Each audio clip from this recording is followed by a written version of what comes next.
సరేరా వస్తున్నా. ఏడికి పోతున్నావు? అట్లా బయటికి పోయి వస్తా. దోస్తులు అంటావు, చుట్టాలు అంటావు, పైసలు ఎట్టి ఖర్చు పెడతావు. ఇక పిల్లం పిల్లల గురించి ఆలోచించావా? ఉన్నన్ని రోజులు ఎంజాయ్ చేయాలి. మీదికి పోయినప్పుడు ఏమైనా పైసలు వెనుకొస్తాయా? పోయిన రోజు పైస వెనక రాకపోవచ్చు గాని ఉన్నన్ని రోజులైనా బతకనికి పైస కావాలి. మనం కష్టాలలో ఉన్నామంటే ఏ దోస్తులు గారు, ఏ చుట్టాలు గారు.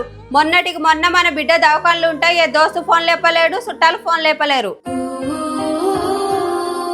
నీ దగ్గర 4 పైసలు ఉన్నప్పుడు నీ చుట్టూ అందరు తిరుగుతారు. పైసలు అయిపోయిన రోజు పెండల పురుగుకాయ నిజతీస్తారేమో గాని మనిషికి విలువయ్యారు. పైస లేకుంటే దావత్కు కూడా విలువనికి వెనక ముందయ్యే సమాజంలో బతుకుతున్నాం.